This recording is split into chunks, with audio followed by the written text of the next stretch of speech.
Friends, आप सभी का मेरे YouTube channel easy clear exam में स्वागत है। फ्रेंड्स, यदि आप कॉम्पिटिटिव एग्जाम्स की तैयारी कर रहे हैं तो आपको भारत के बारे में सामान्य जानकारी होना बहुत आवश्यक है। इसीलिए दोस्तों, आज के इस वीडियो में हम भारत से संबंधित 100 टॉप मोस्ट इम्पॉर्टेंट क्वेश्चंस को हल करने वाले हैं, जो आपको आगामी प्रतियोगी परीक्षाओं में बहुत हेल्प करने वाले हैं। तो दोस्तों, शुरू करते हैं वीडियो को। और यदि आप मेरे यूट्यूब चैनल पर नए हैं तो इसको लाइक, शेयर और सब्सक्राइब करना ना भूलें। दोस्तों, आज के वीडियो का पहला प्रश्न है इंडिया। भारत का जो नाम है इंडिया, यह किसने दिया था? तो दोस्तों, इंडिया नाम भारत को यूनानियों के द्वारा दिया गया था। यूनानियों ने भारत का जो इंडिया नाम है यह यूनानियों ने दिया था।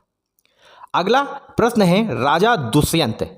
अगला प्रश्न है राजा दुष्यंत और रानी शकुंतला के पुत्र का क्या नाम था? तो दोस्तों, भरत नाम था राजा दुष्यंत और रानी शकुंतला के पुत्र का नाम, और उन्हीं के नाम पर हमारे प्यारे भारत का नाम पड़ा हुआ है। भारत के नाम पर ही भारत का नाम पड़ा हुआ है। अगला प्रश्न है भारत का जो हिंदुस्तान नाम है, भारत का जो हिंदुस्तान नाम है वह निम्नलिखित में से किसने दिया था? तो दोस्तों, हिंदुस्तान जो नाम है वह ईरानी व्यापारियों के द्वारा दिया गया है। भारत का जो हिंदुस्तान नाम है वह ईरानियों ने दिया था, और जो ईरानी व्यापारी भारत आए थे उन्होंने सिंधु नदी के पूर्व में रहने वाले लोगों को हिंदुस्तानी और इस क्षेत्र को हिंदुस्तान कहा था। अगला प्रश्न है दोस्तों, भारतीय संविधान में जो हमारा इंडियन कॉन्स्टिट्यूशन है उसमें भारत का क्या नाम लिखा है? तो दोस्तों, भारत के संविधान में भारत का जो नाम है इंडिया और भारत, वह दोनों ही लिखे हुए हैं, यानी इंडिया दैट इज भारत। तो भारत और इंडिया दोनों ही नाम भारत के संविधान में लिखे गए हैं। मौर्य वंश के शासनकाल में भारत का क्या नाम था? तो दोस्तों, प्राचीन काल में 322 ईस्वी पूर्व में चंद्रगुप्त मौर्य ने मौर्य वंश की स्थापना किया था, और उस समय जो हमारा प्यारा भारत है उस समय उसका नाम था जम्बू द्वीप। तो ऑप्शन डी इस प्रश्न का सही उत्तर है। अगला प्रश्न है दोस्तों, भारत किस महाद्वीप में स्थित है? भारत किस महाद्वीप में है? तो दोस्तों, हमारी पृथ्वी में कुल 7 महाद्वीप हैं। उत्तरी अमेरिका महाद्वीप, दक्षिणी अमेरिका महाद्वीप, अफ्रीका महाद्वीप, यूरोप महाद्वीप, एशिया महाद्वीप, ऑस्ट्रेलिया महाद्वीप और अंटार्कटिका महाद्वीप। उनमें से जो एशिया महाद्वीप है उसमें हमारा प्यारा भारत देश स्थित है, और एशिया महाद्वीप के भी सबसे दक्षिण भाग में जो दक्षिण एशिया है उसमें भारत स्थित है। तो एशिया महाद्वीप का देश है भारत। दोस्तों, अगला प्रश्न है दोस्तों, भारत पृथ्वी के किस गोलार्ध में स्थित है? दोस्तों, पृथ्वी के 2 गोलार्ध हैं, पश्चिमी गोलार्ध और उत्तरी गोलार्ध। उसमें से दोस्तों भारत जो है हमारा प्यारा भारत पूर्वी गोलार्ध में स्थित देश है। अगला प्रश्न है भारतीय उपमहाद्वीप। भारतीय उपमहाद्वीप में निम्नलिखित में से कौन कौन से देश शामिल हैं? तो दोस्तों, भारतीय उपमहाद्वीप में श्रीलंका, नेपाल, भूटान, बांग्लादेश, यह चारों ही देश भारतीय उपमहाद्वीप में शामिल हैं। तो इस तरह से ऑप्शन ई इस प्रश्न का सही उत्तर है, यानी उपरोक्त सभी। इसके अलावा दोस्तों, भारतीय उपमहाद्वीप में मालदीव भी शामिल है। उसके साथ साथ दोस्तों पाकिस्तान भी है और म्यांमार भी है। तो भारतीय उपमहाद्वीप के जो देश हैं उनके नाम आप याद रखिए, एग्जाम्स में कई बार पूछे गए हैं। जनसंख्या की दृष्टि से भारत का विश्व में कौन सा स्थान है? तो दोस्तों, भारत 2023 से पहले जनसंख्या की दृष्टि से विश्व में दूसरा स्थान था, लेकिन वर्तमान में देखा जाए तो भारत जनसंख्या की दृष्टि से विश्व में पहला देश है, और चीन अब दूसरे स्थान पर है। अगला प्रश्न है क्षेत्रफल। क्षेत्रफल की दृष्टि से भारत में का विश्व में कौन सा स्थान है? तो दोस्तों, भारत क्षेत्रफल की दृष्टि से विश्व का 7वां सबसे बड़ा देश है। वहीं पर देखा जाए तो विश्व में क्षेत्रफल की दृष्टि से विश्व का जो सबसे बड़ा देश है दोस्तों वह है रूस, और दूसरे नंबर पर आता है कनाडा। तो भारत क्षेत्रफल की दृष्टि से विश्व में किस नंबर पर है? 7वें नंबर पे है। वर्तमान में भारत में कुल कितने राज्य हैं? दोस्तों, भारत में वर्तमान में कितने राज्य हैं दोस्तों? 28। वर्तमान में भारत में कुल 28 राज्य हैं। अगला प्रश्न है, भारत में कुल कितने केंद्र शासित प्रदेश हैं? कितने केंद्र शासित प्रदेश हैं? तो दोस्तों वर्तमान में देखा जाए तो 8 केंद्र शासित हैं, 8 केंद्र शासित प्रदेश हैं भारत में। भारत में कितने राज्यों की जो सीमा है, भारत में कितने राज्यों की सीमा समुद्र तट से मिलती है? तो दोस्तों भारत में कुल 9 ऐसे राज्य हैं जिनकी जो सीमा है वह समुद्र तट से मिलती है। उनमें आप नाम याद रखिए, पहला है गुजरात, दूसरा है दोस्तों महाराष्ट्र, तीसरा है गोवा, चौथा है कर्नाटक, पांचवा है केरल, छठवां है तमिलनाडु, सातवां है दोस्तों आंध्र प्रदेश, आठवां है उड़ीसा और 9वां राज्य है पश्चिम बंगाल। तो भारत के कुल 9 राज्य ऐसे हैं जिनकी जो सीमा है वह या तो अरब सागर में या फिर पश्चिम बंगाल की खाड़ी में मिलती है। तो कुल 9 राज्यों की सीमाएं हैं जो समुद्र तट से मिलती हैं। अगला प्रश्न है, कितने केंद्र शासित प्रदेश हैं जिनकी सीमा समुद्र तट से मिलती है? तो हमारे देश में कुल 8 केंद्र शासित प्रदेश हैं, जिनमें से 4 केंद्र शासित प्रदेशों की जो सीमाएं हैं वह समुद्र तट से मिलती हैं और उनके नाम है दोस्तों दमन और दीव, लक्षद्वीप जो कि अरब सागर में स्थित हैं, वहीं पर अंडमान और निकोबार द्वीप समूह और पुडुचेरी, ये 2 केंद्र शासित प्रदेश हैं जो कि बंगाल की खाड़ी में स्थित हैं। तो इस तरह से 4 केंद्र शासित प्रदेश हैं जिनकी सीमा समुद्र तट से मिलती है। भारत की कुल तट रेखा की लंबाई कितनी है? दोस्तों भारत की कुल तट रेखा की लंबाई है 7,516 किलोमीटर। भारत की सबसे लंबी तट रेखा वाला राज्य कौन सा है? दोस्तों भारत की सबसे लंबी तट रेखा वाला राज्य है गुजरात। गुजरात की जो सीमा है लगभग 1200 किलोमीटर की जो सीमा है वह समुद्र तट से दोस्तों मिलती है। तो भारत का सबसे लंबी तट रेखा वाला राज्य है गुजरात।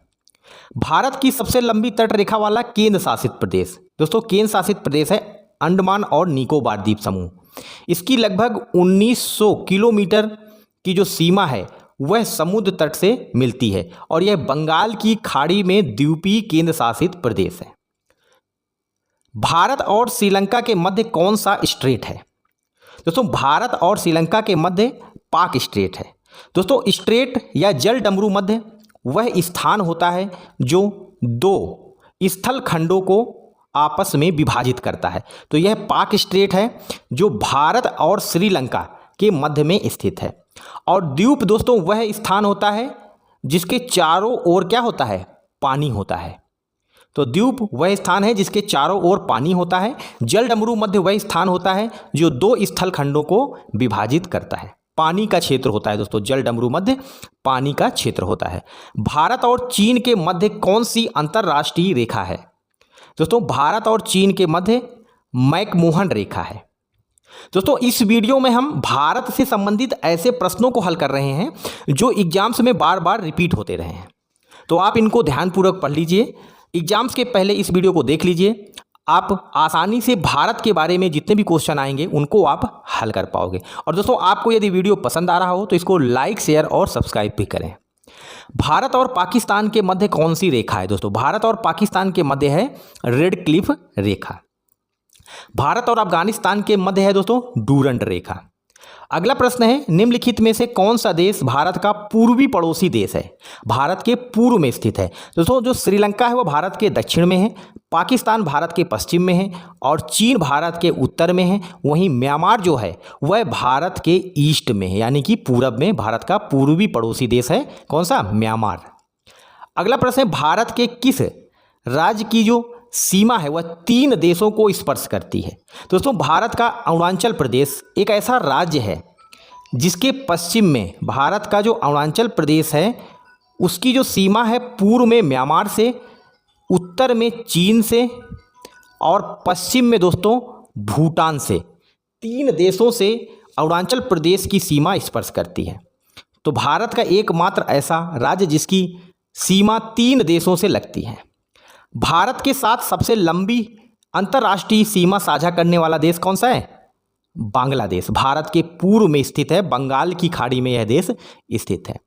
भारत का राष्ट्रगान जन गण मन का गायन समय कितना होता है? कई बार एग्जाम्स में दोस्तों आया हुआ है क्वेश्चन, और यह very very most important questions में से एक है। तो भारत का जो राष्ट्रगान है, नेशनल एंथम है, उसको दोस्तों 52 सेकेंड के अंदर गाया जाता है। इसको कितना? 52 सेकेंड के अंदर गाया जाता है।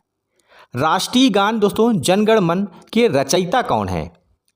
राष्ट्रीय गान के रचयिता हैं रविंद्रनाथ टैगोर। दोस्तों रविंद्रनाथ टैगोर के बारे में कुछ और महत्वपूर्ण जानकारी बता देता हूं दोस्तों।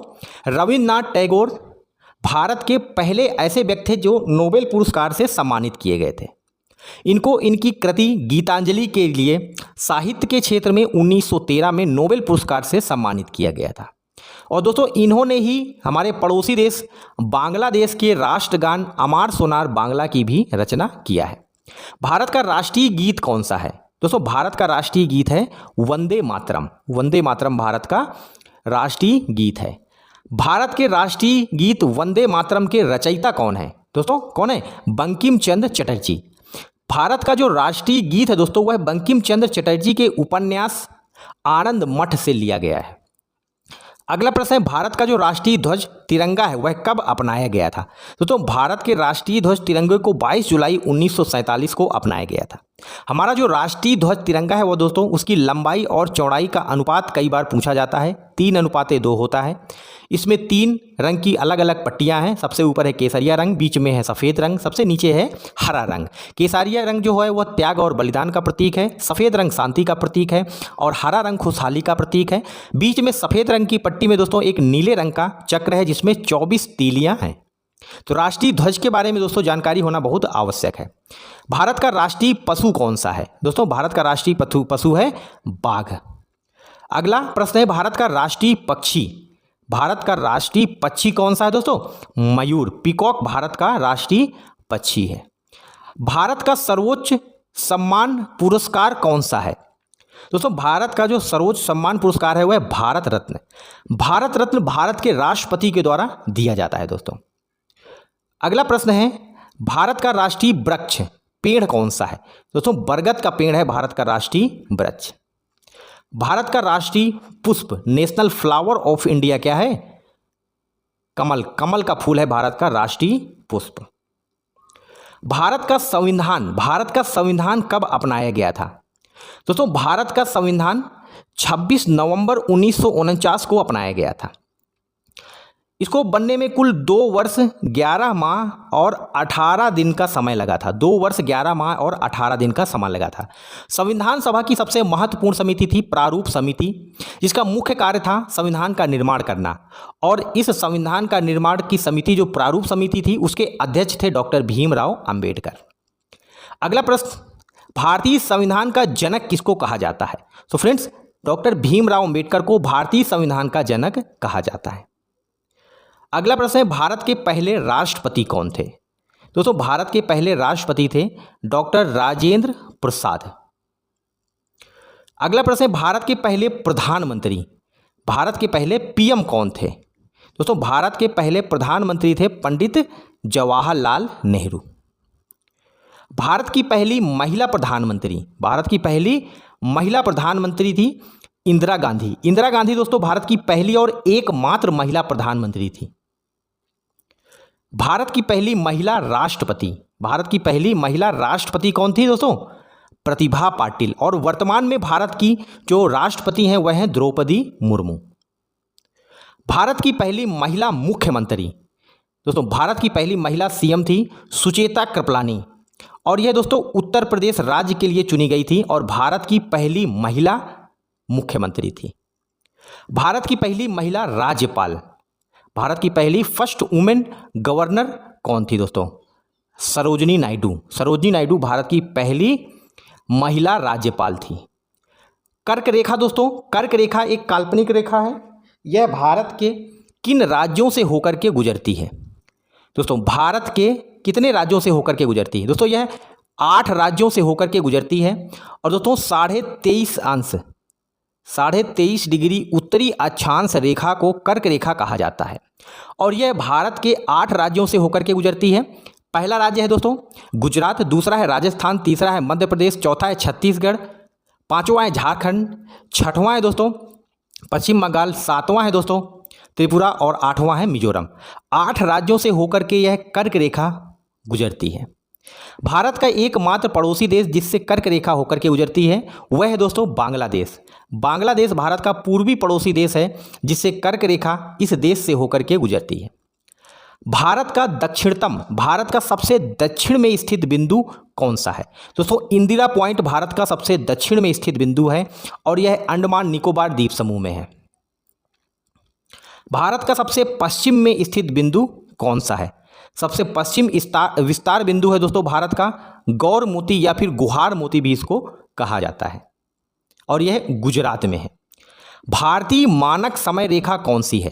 दोस्तों 82 डिग्री 30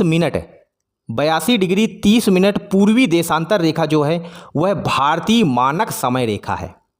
और भारतीय मानक समय रेखा कहाँ से गुजरती है दोस्तों? भारतीय मानक समय रेखा मिर्जापुर के निकट से गुजरती है और वहीं से भारतीय मानक समय का आकलन किया जाता है। अगला प्रश्न है, भारत के किस राज्य में कर्क रेखा और मानक समय रेखा एक दूसरे को काटती हैं? दोस्तों छत्तीसगढ़ राज्य में कर्क रेखा और भारतीय मानक समय रेखा एक दूसरे को काटती हैं। भारतीय मानक समय रेखा कितने राज्यों से होकर के गुजरती है? दोस्तों भारत के 5 राज्यों से होकर के गुजरती है जो भारतीय मानक समय रेखा है, और जो कर्क रेखा है वह 8 राज्यों से होकर के गुजरती है। दोस्तों इनको आप याद रखिए, एग्जाम्स में वेरी मोस्ट इंपॉर्टेंट क्वेश्चन है दोस्तों ये। ग्रीनविच मीन समय से भारतीय मानक समय कितना आगे है? तो दोस्तों जो 0 डिग्री देशांतर रेखा है वह क्या है? अंतर्राष्ट्रीय मानक समय रेखा है। वहीं पर 82 डिग्री 30 मिनट की जो रेखा है वह भारतीय मानक समय रेखा है, और इन दोनों के बीच में दोस्तों 5.5 घंटे का अंतर है। भारतीय मानक समय ग्रीनविच मानक समय से हमेशा 5.5 घंटे आगे रहता है। कौन सी रेखा है दोस्तों जो भारत के लगभग मध्य से होकर के गुजरती है? दोस्तों वह रेखा है कर्क रेखा, ट्रॉपिक ऑफ कैंसर। इसके पहले हमने पढ़ा था 23.5 डिग्री उत्तरी अक्षांश रेखा को। 23.5 डिग्री उत्तरी अक्षांश रेखा जो कर्क रेखा वह भारत के लगभग मध्य से होकर के गुजरती है, और यह भारत के लगभग 8 राज्यों से होकर के गुजरती है। पृथ्वी को 2 बराबर भागों में विभाजित करने वाली रेखा दोस्तों कौन सी है? विषुवत रेखा या फिर भूमध्य रेखा या फिर इक्वेटर। तो पृथ्वी को 2 बराबर भागों में विभाजित करने वाली कौन सी रेखा है? भूमध्य रेखा या विषुवत रेखा या फिर इक्वेटर। भारत का भौगोलिक आकार कैसा है? दोस्तों भारत का जो भौगोलिक आकार है वह है चतुष्कोणीय। भारत की उत्तर से दक्षिण तक की लंबाई कितनी है? दोस्तों भारत की उत्तर से दक्षिण तक की लंबाई है 3214 किलोमीटर। भारत की पूर्व से पश्चिम की लंबाई कितनी है? 2933। दोस्तों 2933 किलोमीटर भारत की पूर्व से पश्चिम की लंबाई है। भारत के सबसे पश्चिम में स्थित जो बिंदु है वह है गौर मोती, और सबसे पूर्व में जो स्थित बिंदु है वह है किबुती जो कि अरुणाचल प्रदेश में, और इन दोनों के बीच में 2933 किलोमीटर की दूरी है। विश्व के कुल क्षेत्रफल का कितना भाग भारत के पास है? दोस्तों विश्व के कुल क्षेत्रफल का लगभग भारत के पास 2.43% क्षेत्र है। जनसंख्या की दृष्टि से भारत का सबसे बड़ा राज्य कौन सा है? दोस्तों जनसंख्या की दृष्टि से भारत का सबसे बड़ा राज्य है उत्तर प्रदेश। उत्तर प्रदेश के वर्तमान में मुख्यमंत्री कौन है दोस्तों? कमेंट में लिख करके आंसर बताएं। जनसंख्या की दृष्टि से भारत का सबसे छोटा राज्य कौन सा है? दोस्तों सबसे छोटा राज्य है सिक्किम। सिक्किम की राजधानी है गंगटोक। क्षेत्रफल की दृष्टि से भारत का सबसे बड़ा राज्य कौन सा है? दोस्तों क्षेत्रफल की दृष्टि से भारत का सबसे बड़ा राज्य है राजस्थान, और भारत का सबसे बड़ा मरुस्थल थार मरुस्थल राजस्थान में है, और राजस्थान की राजधानी है जयपुर जिसको पिंक सिटी या फिर गुलाबी शहर भी कहा जाता है। क्षेत्रफल की दृष्टि से भारत का सबसे छोटा राज्य है दोस्तों कौन सा? गोवा। गोवा की राजधानी है पणजी, और यह अरब सागर के किनारे स्थित भारत का राज्य है। भारत की अंतरिक्ष एजेंसी का क्या नाम है दोस्तों? दोस्तों भारत की अंतरिक्ष एजेंसी का नाम है इंडियन स्पेस रिसर्च ऑर्गेनाइजेशन यानी इसरो। इसरो के वर्तमान में अध्यक्ष हैं एस सोमनाथन।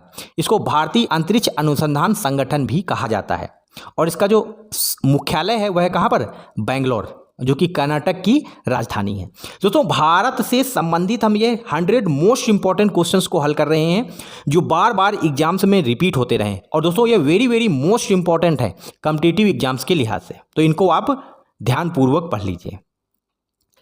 भारत के उगते सूरज का राज्य किसको कहा जाता है? दोस्तों अरुणाचल प्रदेश को भारत का उगते सूरज का राज्य कहा जाता है। भारत के सबसे पूर्व में स्थित राज्य है। वहीं पर उगते सूरज का देश किसको कहा जाता है दोस्तों? जापान को। अगला प्रश्न है, भारत का मसालों का बगीचा किसको कहा जाता है? दोस्तों केरल राज्य को भारत का मसालों का बगीचा कहा जाता है। अगला प्रश्न है, भारत का धान का कटोरा राइस बाउल किस राज्य को कहते हैं? दोस्तों छत्तीसगढ़ को भारत का धान का कटोरा कहा जाता है। अगला प्रश्न है, भारत का मैनचेस्टर किसको कहा जाता है? दोस्तों अहमदाबाद को भारत का मैनचेस्टर कहा जाता है। वहीं पर कानपुर को दोस्तों उत्तर भारत का मैनचेस्टर कहा जाता है। भारत की सबसे लंबी नदी कौन सी है दोस्तों? गंगा नदी भारत की सबसे लंबी नदी है और इसकी लंबाई लगभग 2525 किलोमीटर है। लगभग 2525 किलोमीटर है किसकी? गंगा की लंबाई। अगला प्रश्न है, निम्नलिखित में से कौन सी नदी अरब सागर में नहीं मिलती है? दोस्तों निम्नलिखित में से कौन सी नदी अरब सागर में नहीं मिलती है? इनमें से दोस्तों कावेरी नदी जो है वह बंगाल की खाड़ी में मिलती है और इनमें से जो साबरमती, ताप्ती और नर्मदा नदी हैं यह पश्चिम की ओर बहती हैं और अंत में अरब सागर में गिरती हैं। भारत के पश्चिम में कौन सा सागर है? दोस्तों भारत के पश्चिम में कौन सा है? अरब सागर है। अगला प्रश्न है, निम्नलिखित में से बंगाल की खाड़ी जो है वह भारत के किस ओर पर स्थित है? दोस्तों भारत के पूर्व में स्थित है बंगाल की खाड़ी। भारत के पूर्व में स्थित है बंगाल की खाड़ी। भारत के दक्षिण में कौन सा महासागर है? दोस्तों हिंद महासागर। और दोस्तों हिंद महासागर एक ऐसा महासागर है जिसका नाम किसी देश के नाम पर पड़ा है और यह भारत के नाम पर ही इस महासागर का नाम पड़ा हुआ है। और दोस्तों भारत के दक्षिण में स्थित यह महासागर है। अगला प्रश्न है, कुछ स्वतंत्रता के दौरान कुछ नारे दिए गए थे, उनसे संबंधित एग्जाम्स में क्वेश्चन आए हुए हैं। तो कुछ महत्वपूर्ण नारों को हम देखेंगे, जैसे कि करो या मरो का नारा किसने दिया था? दोस्तों करो या मरो का जो नारा है वह महात्मा गांधी ने दिया था और यह जो नारा महात्मा गांधी ने दिया था यह भारत छोड़ो आंदोलन 1942 के समय दिया था। इन्होंने करो या मरो का नारा दिया था। दिल्ली चलो का नारा किसने दिया था? दिल्ली चलो का नारा दोस्तों सुभाष चंद्र बोस ने दिया था। सुभाष चंद्र बोस ने दिल्ली चलो का नारा दिया था। Very very most important questions हैं दोस्तों कॉम्पिटिटिव एग्जाम्स के लिए। भारत से संबंधित भारत की सामान्य जानकारी होना बहुत आवश्यक है दोस्तों। तुम मुझे खून दो मैं तुम्हें आज़ादी दूंगा, यह नारा किसने दिया था? तो दोस्तों यह भी सुभाष चंद्र बोस ने ही यह नारा दिया था, तुम मुझे खून दो मैं तुम्हें आज़ादी दूंगा। अगला प्रश्न है दोस्तों, जय जवान जय किसान का नारा किसने दिया था? दोस्तों जय जवान जय किसान का नारा लाल बहादुर शास्त्री ने दिया था। और दोस्तों लाल बहादुर शास्त्री भारत के दूसरे प्रधानमंत्री थे। वहीं पर अटल बिहारी वाजपेयी ने दोस्तों जय जवान जय किसान और जय विज्ञान का नारा दिया था। इसको भी आप याद रखिएगा, जय जवान जय किसान जय विज्ञान का नारा दिया था अटल बिहारी वाजपेयी ने, भारत के पूर्व प्रधानमंत्री। स्वराज मेरा जन्मसिद्ध अधिकार है, यह नारा किसने दिया था? दोस्तों यह नारा दिया था बाल गंगाधर तिलक ने। अगला प्रश्न है, महात्मा गांधी का समाधि स्थल कहाँ है? समाधि स्थल से संबंधित एग्जाम्स में कई बार क्वेश्चन दोस्तों पूछे जाते हैं। तो महात्मा गांधी का जो समाधि स्थल है वह राजघाट। और दोस्तों उसमें जो दो शब्द लिखे हुए हैं वह हैं हे राम। अगला प्रश्न है, डॉक्टर भीमराव अंबेडकर संविधान के जनक, इनका जो समाधि स्थल है वह कहाँ पर है? दोस्तों वह है चैत्य भूमि और मुंबई में है डॉक्टर भीमराव अंबेडकर का समाधि स्थल। राजीव गांधी भारत के सबसे युवा प्रधानमंत्री थे, इनका समाधि स्थल का क्या नाम है दोस्तों? इनका समाधि स्थल का नाम है वीर भूमि। भारत के सबसे युवा प्रधानमंत्री थे, भारत के सबसे कम उम्र में बनने वाले प्रधानमंत्री थे राजीव गांधी। किसान घाट किस महापुरुष का समाधि स्थल है? दोस्तों किसान घाट किसानों के नेता चौधरी चरण सिंह की समाधि स्थल है। इंदिरा गांधी का समाधि स्थल का क्या नाम है? दोस्तों इंदिरा गांधी का समाधि स्थल का नाम है शक्ति स्थल। भारत की पहली और एकमात्र महिला प्रधानमंत्री थी। भारत में दोस्तों मताधिकार की आयु कितनी है? दोस्तों भारत में मताधिकार की वर्तमान में देखा जाए तो आयु है कितनी? 18 वर्ष। कोई भी व्यक्ति 18 वर्ष का है वह मत देने के लिए योग्य है। और दोस्तों स्वतंत्रता के पश्चात भारत में मताधिकार की आयु थी कितनी? 21 वर्ष, जिसको 61वें संविधान संशोधन अधिनियम के द्वारा 1988 में 21 वर्ष से घटा करके कितना? 18 वर्ष भारत में मताधिकार की आयु कर दी गई थी। प्रधानमंत्री बनने के लिए कम से कम आयु कितनी होनी चाहिए? दोस्तों भारत में प्रधानमंत्री बनने के लिए कम से कम आयु 25 वर्ष होनी चाहिए। वर्तमान में भारत के प्रधानमंत्री हैं श्री नरेंद्र मोदी। राष्ट्रपति बनने के लिए दोस्तों भारत की में किसी भी व्यक्ति की कम से कम आयु कितनी होनी चाहिए? तो प्रेसिडेंट बनने के लिए दोस्तों किसी भी व्यक्ति की 35 वर्ष से आयु कम नहीं होनी चाहिए। सांसद बनने के लिए कम से कम आयु कितनी होनी चाहिए? दोस्तों लोकसभा का सांसद बनने के लिए 25 वर्ष और राज्यसभा का सांसद बनने के लिए 30 वर्ष की आयु होना आवश्यक है। कोई भी व्यक्ति लोकसभा का सदस्य बनना चाहता है तो उसकी 25 वर्ष और राज्यसभा का सदस्य बनना चाहता है तो उसकी कम से कम 30 वर्ष की आयु होना आवश्यक है। भारत के मुख्य न्यायाधीश की सेवानिवृत्ति आयु, चीफ जस्टिस ऑफ इंडिया जो होता है उसकी सेवानिवृत्ति की दोस्तों आयु है 65 वर्ष। अगला प्रश्न है उत्तर प्रदेश की राजधानी। दोस्तों उत्तर प्रदेश भारत का जनसंख्या की दृष्टि से सबसे बड़ा राज्य है और उत्तर प्रदेश की राजधानी है लखनऊ। लखनऊ को दोस्तों नवाबों का शहर भी कहा जाता है। कर्नाटक की राजधानी का नाम क्या है? दोस्तों कर्नाटक की राजधानी का नाम है बेंगलोर, जिसको सिलिकॉन वैली भी कहा जाता है। अगला प्रश्न है आसाम की राजधानी का क्या नाम है? दोस्तों आसाम की राजधानी है शिलोंग। आसाम की राजधानी का नाम है दोस्तों दिसपुर। मेघालय की राजधानी का नाम है शिलोंग। राजस्थान की राजधानी का क्या नाम है दोस्तों? जयपुर। जयपुर क्या है दोस्तों? पिंक सिटी कहा जाता है इसको। राजस्थान की राजधानी है जयपुर। केंद्र शासित प्रदेशों में से लक्षद्वीप सबसे छोटा केंद्र शासित प्रदेश है, जिसकी राजधानी है दोस्तों कवारती। ऑप्शन ए इस प्रश्न का सही उत्तर है। अगला प्रश्न है भारत में मौर्य वंश की स्थापना किसने किया था? दोस्तों भारत में मौर्य वंश की स्थापना किया था चंद्रगुप्त मौर्य ने, और मौर्य वंश के सबसे प्रतापी राजा थे सम्राट अशोक। कुतुबुद्दीन ऐबक ने किस वंश की स्थापना किया था? दोस्तों कुतुबुद्दीन ऐबक ने भारत में गुलाम वंश की स्थापना किया था, और कब? 1206 ईस्वी में। और दोस्तों दिल्ली सल्तनत का पहला मुस्लिम वंश था गुलाम वंश, जिसकी स्थापना किया था कुतुबुद्दीन ऐबक ने। अगला प्रश्न है मुगल वंश की भारत में स्थापना किसने किया था? दोस्तों बाबर ने 1526 ईस्वी में। बाबर ने 1526 ईस्वी में भारत में मुगल वंश की स्थापना किया था। अगला प्रश्न है पानीपत का पहला युद्ध है। पानीपत के 3 युद्ध हुए हैं दोस्तों, इनके नाम याद रखिए। पानीपत का पहला युद्ध हुआ था दोस्तों किसके मध्य? इब्राहिम लोदी और बाबर के मध्य हुआ था 1526 ईस्वी में, और इसमें बाबर ने इब्राहिम लोदी को हराया था और लोदी वंश का अंत हो गया था, और बाबर ने भारत में मुगल वंश की स्थापना किया था।